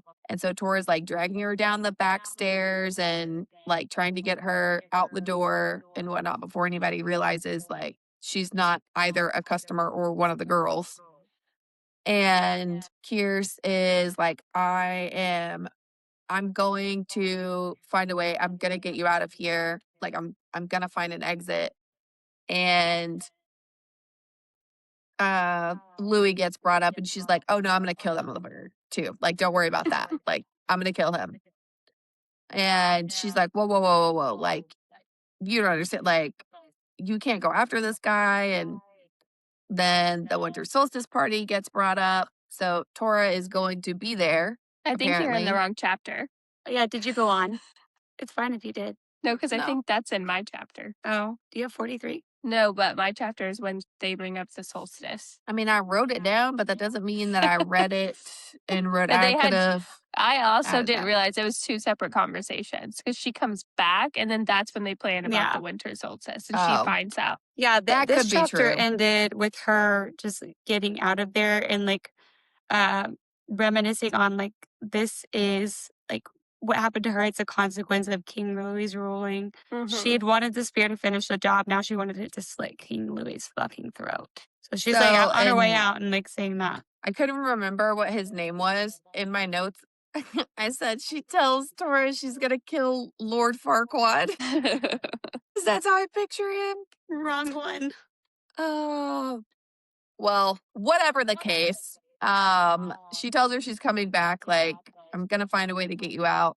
And she's like, just get the fuck out of here. Like, they're about to lock everything down. Like, don't die. And Get out. yep. And so Kierce leaves and goes to her original exit, and that's where we end that chapter. Yeah. Essentially. Have anything to add? Sweet. No, except for, did you guys expect their meeting to go this way? Because the whole time I was No. thinking Tora was in on it and she was a bad Same. guy. I was expecting, Totally. like, I was like, she's a double agent or some shit. She Mhm. Like waiting for she's the gonna other shoe to betray her. drop. Yeah. But you know, like, it's funny because like books we read set us up for that shit. Yeah. So we just expect stuff to go down like that. And it's like, wow, the best friend actually did, or the girlfriend did get kidnapped and she's in a terrible situation and she could save her. But it's also like, how did this happen if you were living with the Dreadlords? I don't think she was. She sounded like she had her own apartment. They got in a fight. Yeah. Yeah. I don't thought it think was that she in their lived with them. territory. But I think maybe that not. I think that Kierce lived with them and she wanted Tora wanted her to move in, and What Kier's if wasn't the whole ready. thing They had a big fight. was how, like I was saying earlier, like somebody knows she's powerful and they took Tora to lure her It's Kier's possible. down there. It's possible. Honestly, at this point, like there is so much, but so little information. Like Yeah. there's a lot of information, but like not anything that's like Mm-hmm. really leading one way or the other. It's just Mhm. details. I'm just like super concerned because King Louis has her blood, and all of these creatures are always usually really good at smelling. So I think Mhm. like he's gonna pinpoint her as So soon as she I'm comes not even in. worried about that. I'm thinking more that this Walter dude will be able to ward in a way to like imprison her. Like if she gets within his bounds or whatever, that like she can I get think in, they'll but she definitely can't get probably try to out. trap her. I Yeah. think that's where it's gonna go when we come to the heist too. Yeah. But she can get out of prison. So Especially knowing that this person is tied to Graves, because Emmeline definitely would have told him that. So 43. I literally have 4.5 lines of text. It was is a very short. short chapter and there wasn't Yeah. like I a whole highlighted lot. 4 things. Oh, there you go. So she manages to get out of the 3rd floor without issue because she was worried, like, I might be able to get in, but, you know, what if I don't get out? Yeah. Because, like, the card she has is basically like a fake ID kind of. Like, it's not, Mhm. she didn't go through the whole process. So she walks out and she sees Graves and he immediately knows that something's wrong. He's like, what's wrong? She's like, not here. So they go a little bit further down or whatever so that nobody can hear. And he's like, okay, like, tell me. And she tells him everything that happened. And when she tells him that she killed Oric, he's like, good. She's like, you're not mad? He's like, no, that fucker deserved it. Like, what about it? And so at the end of that very short chapter, like he is very much trying to comfort her, wants to like pull her in for a hug, and like it's very uh intimate for like, because in the beginning she's like she didn't want the intimacy, she wanted the sex all day long, like cool. But she even has the thought, like before she gives in to like reach for his embrace, she's like, I do want that intimacy just as much as I want all the rest of it after all. Mhm. And then she like kind of folds into his embrace and decides to cry it out. I'm That's so basically what nervous. happened. Like she's talking about how she can't believe he would change this much for her. I'm I so love worried that this shoe is gonna drop by the end of the Yeah. book because like that's how he's been. Like all the relationships we've heard up for him, it's like, you know, everything's great, and then like Mhm. he gives them an out to leave, and they usually do. I guess we haven't really been in the details of how it Right. We're yeah. just getting transpires. droplets of the other person's Yeah. perspective. Yeah. Yeah, it talks a lot about like she's starting to recognize Graves as her safe place. And just like the vulnerability they're giving each other. She obviously tells him all about everything that was going on. I don't know that you mentioned that, but she goes into more details about um the relationship, the dreadlords. And he didn't show Um, any like judgment or any No. like jealousy or anything. He just showed concern. Well, and I think And he said that he would do it for her. yeah. And I think his like overall open attitude to like his feelings in general, like is he just like, you know, writing her sonnets? No, but he's very open about like he cares and like he treats her well and he doesn't want to see anything bad happen, and like he's much more open than most of the male main characters, which I Mhm. think it makes it easier for Yeah. this kind of character to also like get to that same point and it not sound ridiculous, like, but you barely know him and he's like hiding shit, like what are you doing? Like Yeah. She has her secrets. He has his secrets. They mutually hide things from each other. Yeah. yeah, but they're also like very clear, like, no, I have this secret, I'm not telling you, Like, Yeah. that's mine. It's Mhm. Nunya. Yeah. Like, but I do like you, and I do want to make sure you don't get hurt. Like, but I'm We not make telling out you the rest. again. Yeah. Do you have 44 too? Yeah. That's the last one. Did you have any other notes for that one, Hannah? No. Okay. Okay. This one's pretty short too. So she has now been to the third floor 3 times after that. Dark market. And say it again. Isn't the third floor dark and the dark market They're different? they're one and the same. The dark market's on the third floor, like the underworld. Okay. Um, So it's just a and section. yeah. So, and there is no success finding an additional exit. And so at this point, there's no way Graves can come with her on the solstice. There's no way she can get Tora out. So she's in the library and she is doing whatever she can. And it is 4 days until the winter solstice as of this moment, Crunch time. which, yeah. So she's trying to study as much as she can. And all of a sudden, Graves pops in and she smells the babka before she sees it that he brought for her. And she's like, oh, that's so nice. And she shares it with them. And he's like, oh, I didn't realize it was so good. He's like your And favorite. yeah. Yeah, honestly, I'm like trying to put myself in that position. Like, would I be so annoyed? Like, okay, be more would. creative. I would have been rolling Because- my eyes like, oh, Yeah, that's tainted. but thanks. I'm gonna eat it It anyways. depends. Yeah. If it really is my favorite food, I don't care the motive behind it. I'm super grateful. But he could have asked like another favorite thing and done that instead. Or maybe But, that with something else. Yeah. Some wine. A some coffee. She likes her These coffee bitches black. are like, jeez. We're romantics, okay? Well, it's like Clearly. you already made me throw this away. So now this is just a replacement. This is He not did not anything make her throw special. that away. That was her decision. And none of us Okay. agreed with it. Misogyny sympathizer. First off, fuck right off. That is not what I said.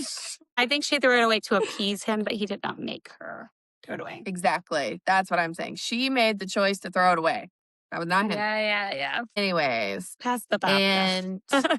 And Graves has decided to kind of throw out everything they've been doing and change tactics on training to try and get her to the ability of testing a theory to basically weaponize her absorption to be able to fully remove the wards. And the way he wants to start that testing process is by having her sense/find his magic and then try to absorb it. So he has to take his gloves off and he like grabs her wrists/hands and he's like, you should be able to feel it as I'm trying to read you. And they go at this for hours and butt kiss, like nada, nothing. And to the point that he even brings out some of the red wishing powder for her to hold in her hand to see if she can sense any of that magic. Nope, none of that either. And like they've been at it for so long, she ends up getting like a cold sweat and they finally call it for the day. And they'll try again. And then that is how she finds herself back inside the third floor. And that's back. So back whenever he's let's see where it is. They're trying to find out the limits of how much she can absorb. Mhm. They're talking about finding out how much she can absorb, and then when she starts to fatigue back off, this is where they talked a little bit more about too much magic overriding your system, and him trying to gauge like what's too much. So like he was worried that she was worried Walter's words would be too much, but he doesn't think that they will be. Mm-hmm. That's what I was referring to earlier. I don't even remember the context of it, but I said it too early about him testing and make sure she doesn't absorb too much. Yeah.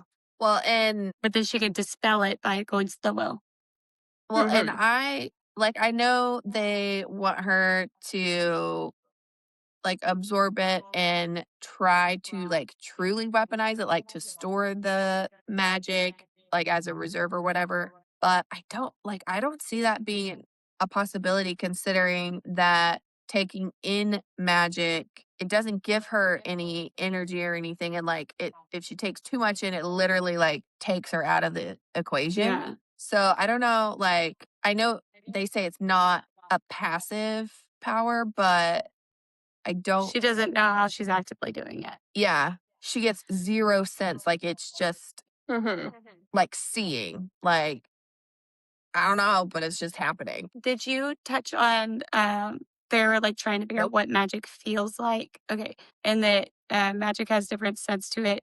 And she realizes that like, is that why you're warm? Like I could feel energy coming off you all the time. Yeah. And she explains like his heat, his fire, he's constantly burning up. Um his look heated her up right then. And Eh. he seemed impressed about it. Like, you have the first sense of what my magic looks like. If I'm constantly using my magic, I'm constantly running a little warm because that's that's the feel of my magic. And there's like a magical energy and a life to it, a smell to it. She's like mad because she can't smell his magic. I Which But want to the be able to warmth smell his kind of magic. goes back to like the dragon aspect because he has dragons in his words and stuff. Yeah. We still don't know. I was what going to that say at has the to do. beginning too, she was saying ever since their moment in the tunnels, she could feel his awareness all the time. Like there's a string that guided them together. So there's like some, extra Fated connection mates. she's feeling. Would just hate it if they were fated mates. It'd be terrible. I hate fated mates. don't get a fated mates vibe from this this book Don't poop on my in brain. general. No, I I don't mean know like because now she's mentioned that she could be really old. And she's a I Wren to his mean more of Holly. like the concept as a general consensus. Like Yeah. All right, chapter 45. So she meets back up with Tora. There's really no new news. She's just explaining everybody's freaking out about Orc's death. She brings up that she's going to be working the solstice party. And they determine they're both going to be there. And Tora's very much like, no, you cannot come. They will kill you. Basically, invitation or not, you don't want to come. And even more, if you have an invitation, you definitely like don't want his interest in you, essentially. So they kind of come up with this plan to use each other that Tora can get Kierce in. So again, outside of her invitation, so a little bit more discreet. And then Kierce is working on their exit strategy. I still want to know how 'cause- they got an invitation. Like where did he get that? Yeah. I think he's which just alludes that important. they're going to tell us. Well, no, he's Well- banned from the underworld or underground, whatever. I So don't, like it's I not don't his. know. Maybe. When she says, like, I wonder where he got this from, like, she's also questioning it. Well, that's true. Why Yeah. would he invite him? But is it like a personal thing with King Louis against Graves, or is it like other reasons he's banned from the other world? Because does not explain that. We've Yeah, also it not hasn't seen the said- invitation. Yeah, and you can get down there. Like you could get down there from his residences. He The other could way you not could have win. an actual invite and just know that the party's happening and just bring it That on would her be last minute. By the way, Because that would make him a big fat liar. It was like unaddressed or something. I thought. Oh, maybe. I don't know that was when he was showing them the invitation for Well, Imani and No, I Montreal's felt like thing. it brought up another one, but I could have been Maybe. thinking about it in my head. Like I could have visualized that myself. So, yeah, but Kierce is also like, how did he get that? So Kierce still needs to find an exit. And she decides she's going to go back to that same bar and listen. She spends a couple hours there. She's not getting anything. It is luckily a different bartender.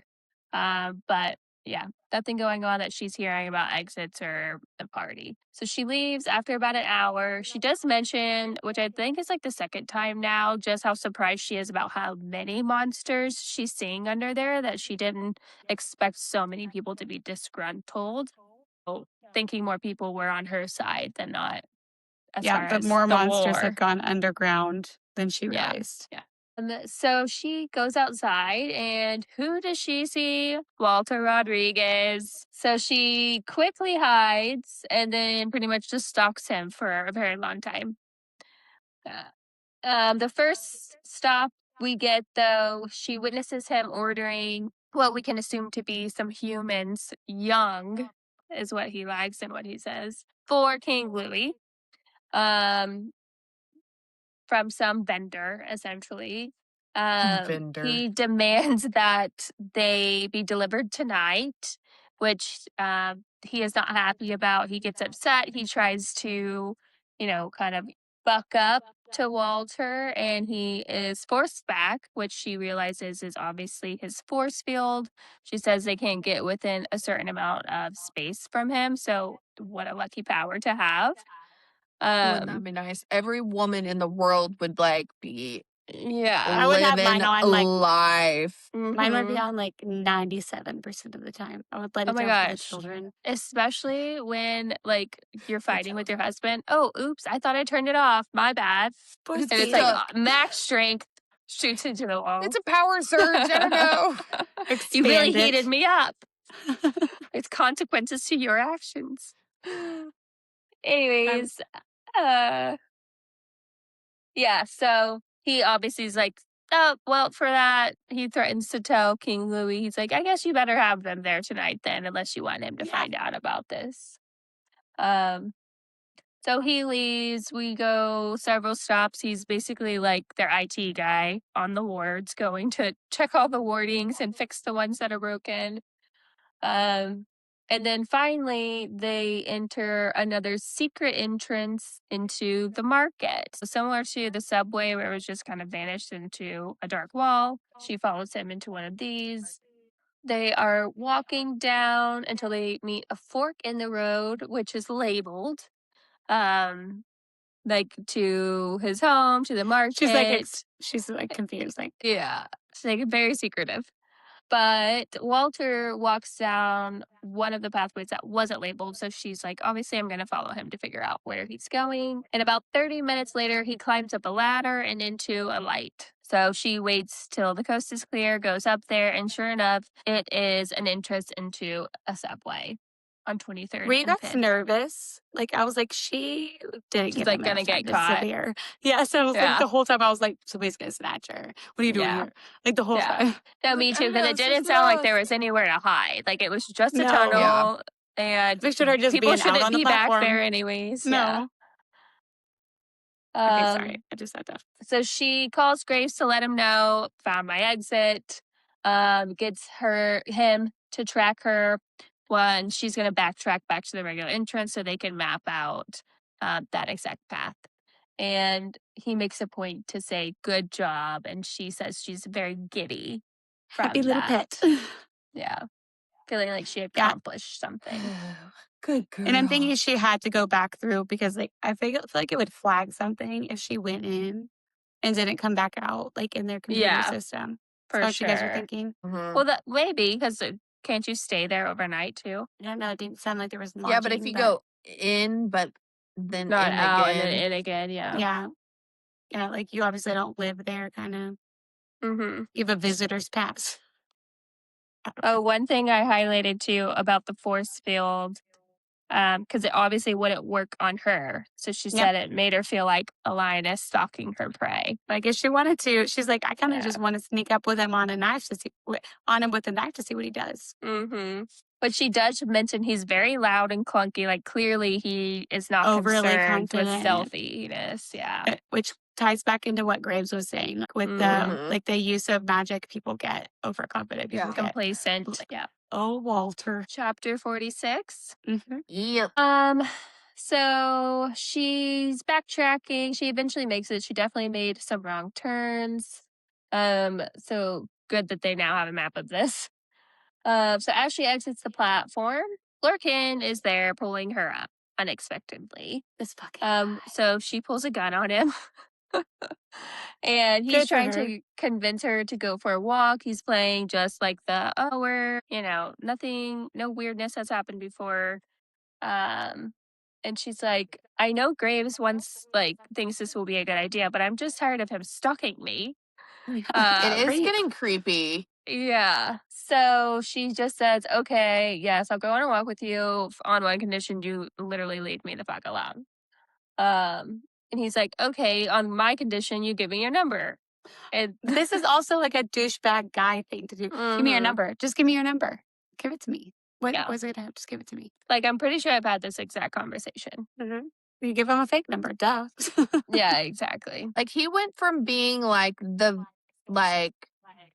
villain in the dark that like everyone's scared of, and it's like, oh no, turns out he's just a creep. Okay, Mhm. cool. And desperate. It seems very Yeah. desperate. It's giving desperate vibes. Yeah. I'm very intrigued to see what his ploy is eventually. So they go for a walk in Times Square and go find a cafe. But she has always been like, she avoids it like the plague because it's her understanding that it's like Mhm. war zone still. Yeah. But it's not. And he's just like, you'll be safe with me. Well, it's And kind of she- normal too. Yeah. Which she does say, like, and for some reason I trust him. So I was a little iff about that comment. So Yeah. so he immediately brings up his history with Graves. And she's contemplating, is the story going to match? Is it going to be different? Should I say something? She doesn't say that Grace has already told her this story, and he explains it pretty much the same way. They used to be family. Then there was this tragedy that happened that was Graves' fault. And he is very insistent that Graves is the villain and that she needs to stay away from him. So he also brings up her going to the third floor. And so again, Smith talking Kurt. He said, because it's obvious he's seen it more than once. He's like, is this why you've been going? That disgusting place. Yeah. Heavens no. Pretentious. So he's guessing based on the entrance, but doesn't know why. So she tells him that she has a friend down there, and she's trying to get him out, that she owes to King Louis. And he's like, well, nobody leaves King Louis until debts are paid. Just reiterating the severity there. He asked about Walter, thinking that has something to do with this. And she Obviously pretends who just she does not probing. know who it is. Yeah. Yeah. Which we are not read in that there's any inkling that she's lying, so he seems to accept this response from her for whatever it is to him. He goes into, he's gonna hurt you like he hurt me, like he hurts everyone. So interesting in their family, but all the other ones we know about are lovers. So very curious to get the details of these situations. God forbid if we don't. I mean, there are 2 more books that if we can't figure out what the hell their story is by the end of the 3rd book, like I might for the first time write a legitimate review. Are these books at least following the same characters? Yeah. Okay, that's She good. said that a minute ago. Yeah. So did you want to say something before I keep going? I didn't know where you left off, so I was Oh. stopping just in case. He explains to her that she puts him off balance. And She called him insecure. Like, you're insecure enough that you have to ask, like, am I enjoyed that. distasteful to be around? Yeah, I found Yeah, this part of the yeah. conversation very interesting. And Me again, too. why I'm interested to find out more, because is it something about her magic? Is it something her relationship to Graves? Are they both naturally like drawn to the same women or something like magical? I don't Yeah. know. There's something going on here. He says he's used to getting what he wants and that she's different. And she's like, okay, be, original. And he asks for her number again as she's trying to leave and trying to say essentially that they're friends. She's like, what the fuck? You literally tried to kill me, you kidnapped me, and now you're just showing up here. Yeah, that's how this section ends. I really want a brownie. Is he trying to recruit her, or did he just hate Graves that much? Mm-hmm. She wants to make sure he does not try to interfere. She did a good job, I felt like, setting him off the trail, but maybe she didn't. Yeah. Well, But there and were a like, couple of comments, like the one I said earlier about her like feeling safe with him or that he could protect her. Mhm. And then again at the end, he makes a joke and she's like trying not to smile, but does. Yeah. So he's The inter- definitely charming her a little bit, even Yeah. though she's trying to avoid it. Yeah. Internally, though, she's like, man, he's going for it. He's putting it Yeah. out there. It has to be a front. Yeah. Like, he's like just fishing. He's like playing dumb, and like nobody's this clueless. Mm-hmm. well, and like one thing that I keep going back to is like, if everything that you know, the little bit of information that we have on like it was clearly tragic whatever happened, someone had to have died or became maimed in some way. It's the That cat. oh my god, He turned the woman into a cat, and then he kept her in the house. that would be It's wild. actually Anne Boleyn. She did not get her head lopped off. I'm not mocking you, Ashley. I am taking the bait of Anna's You're theory. good. But like he could probably tell like she is more important to Graves than probably the other people that he's seen him with. Mm-hmm. And then like what if it's all a ploy to create the same situation but mirrored where it's Mm-hmm. Graves that Revenge. loses. Um I don't want the revenge plot on that aspect. I'm good with the other revenge plots, but I don't Yeah. want revenge on him. On Graves. I mean, the For an stalker innocent bystander. mentality, they're big on the like the keeping score and getting even. And he clearly has stalker tendencies. So I don't know. Obviously. Well, Yeah. it'll be Obviously. definitely interesting for her to wrap this up. I mean, we got a good little section here, but lots of missing pieces per usual. Well, Yeah, and like- knowing there are 2 more books in this cycle, like and it's following Yeah. the same characters, like we're not wrapping it all up and ending all of No, them. yeah. We got about Yeah. 100 pages left, a little over. Any big theories we want to get out before finale episode is next? Everything comes to a close. I feel like something dramatic is going to happen in this attempted heist, and it's going to leave us on a cliffhanger. I feel Yeah, a I think we're going to be betrayal in the middle coming. of it. Yeah. Yeah. Like, She I don't finally know. finds out why they hate him. Yeah, I don't know what the betrayal is going to be, but like the book has been going too smoothly without any like Mhm. major backstabbing. Mhm. Emmeline She's gotta doesn't blow really up. count. Yeah, because she's not like she's a bit player, and there's like we're at a simmer, and like for there to be 3 books, nah, like there's some kind of dirty What deed if out it's there. kind of like the games gods play as with Hades, where like the spear means more or something, and he needs to get her there to get it. There was And there's- manipulation in it. Yeah. Like, let me be clear, it took everything in me not to specifically look up what that spear is. Because everything else this author has been referring to and whatnot is like in like common lore. So Mhm. like I have a feeling whatever that sword How did I is, it do would that? 100% be like real myth or whatever. I accidentally opened up to the exact page I needed to. That's never going to happen Which- again. Yeah. Page 215. The 3. So We're coming in packs of 3. yeah. I like herbs. Oh yeah, I like herbs. the witches. You grow the herbs. I'll Um, make the recipes, and Ashley can actually do it. I am getting better at keeping plants alive, so you know. I don't even try. It's just Um, cruel. She talks about let's see. She's talking about the story, right? The Riching Hours. She's like, you've read the books. And he says, Tua de Dain.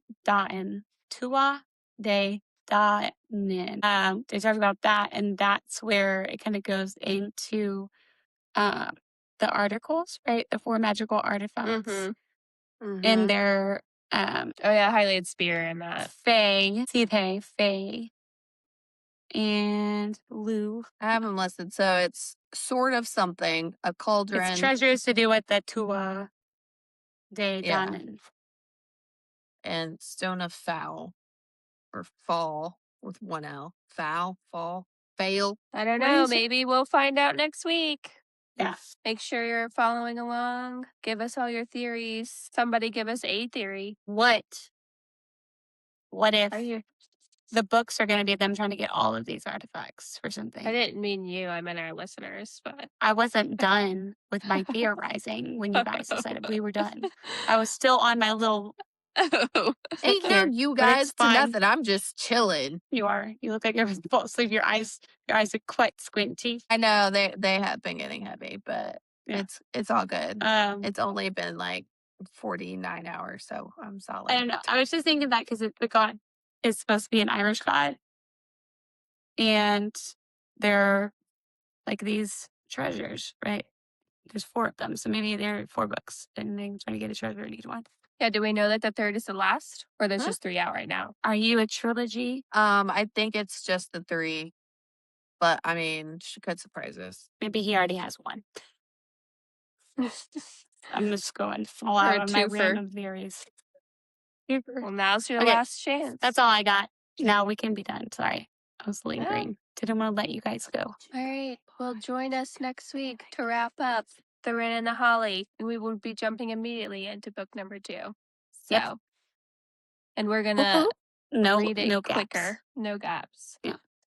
No And gaps. those that we'll have to figure out how we want to do the episodes because now we got all kinds of weird numbers. But Oh, I already Anyhow. split it. no, because we did 5 episodes for this one, so we could do 4 to make it, or 3. I should split it into 6, right? Because there's 6 parts, and it actually breaks out pretty nicely. So we could do 3 episodes. Some of the well, we'll show you later. I'll show you after this. 3 to Okay. 6 episodes on the second book. This might be and it's fine. Nobody probably cares besides me that it's an even week that we end on. So Even right, I sisters. don't care. good night. Love ya. Bye. Love you. Bye. Ashley, tell us you love us. I do love you guys. Thank you. You're welcome.